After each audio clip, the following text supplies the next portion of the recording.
কাশ্মীর নিয়ে টানটান উত্তেজনা, তবে কি যুদ্ধের পথে ভারত ও পাকিস্তান?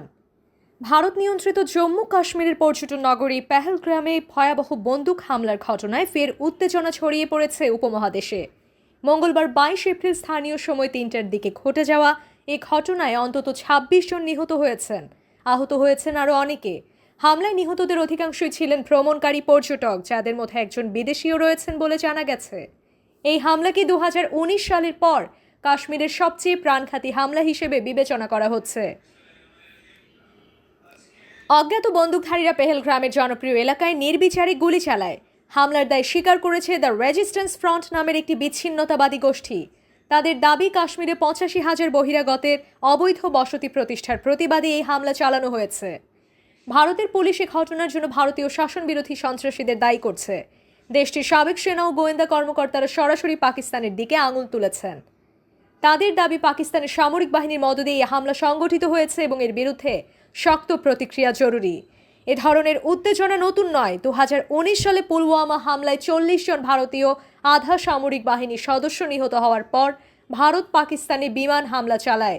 পাল্টা জবাবে পাকিস্তানও বিমান হামলা করে এবং একটি ভারতীয় যুদ্ধ বিমান ভূপাতিত করে।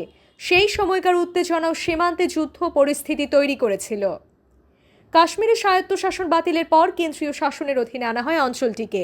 এতে করে বহিরাগতদের জমি কেনা ও চাকরি পাওয়ার সুযোগ সৃষ্টি হয়। পর্যটন খাতে আসে নতুন গতি। তবে এতে চরমভাবে খারাপ হয় ভারত পাকিস্তান সম্পর্ক। বিশ্লেষকদের মতে, সম্প্রতি পাকিস্তানের সেনাপ্রধান জেনারেল অসীম মুনিরের কাশ্মীর নিয়ে দেওয়া বক্তব্য এবং ভারতীয় প্রধানমন্ত্রী নরেন্দ্র মোদীর বিদেশ সফরের সময় হামলা চালানো এসবই আন্তর্জাতিক মনোযোগ কাড়ার কৌশল হতে পারে। ভারতের অভ্যন্তরেও রাজনৈতিক উত্তেজনা বাড়ছে। জনমনে ক্ষোভ ও নিরাপত্তা নিয়ে উদ্বেগ বাড়ছে। কিছুদিনের মধ্যেই অনুষ্ঠিত হতে যাওয়া হিন্দু তীর্থযাত্রাকে সামনে রেখে কাশ্মীরে আরও হামলার শঙ্কা করা হচ্ছে। দ্য ইকোনমিস্টের মতে, কাশ্মীরকে ঘিরে আবারও সংঘাতের ছায়া ঘনাচ্ছে। দুই প্রতিবেশী দেশের মধ্যে উত্তেজনার পারদ বাড়তে থাকায় দক্ষিণ এশিয়ার স্থিতিশীলতা নিয়ে নতুন করে আশঙ্কা দেখা দিয়েছে।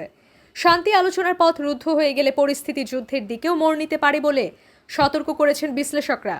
সাম্প্রতিক হামলা কেবল একটি বিচ্ছিন্ন ঘটনা নয়, এটি দীর্ঘদিন ধরে জমে থাকা এক বিস্ফোরক দ্বন্দ্বের বহিঃপ্রকাশ, যার পেছনে আছে ইতিহাস, ভূ রাজনীতি এবং দুই দেশের জাতীয়তাবাদী আবেগ।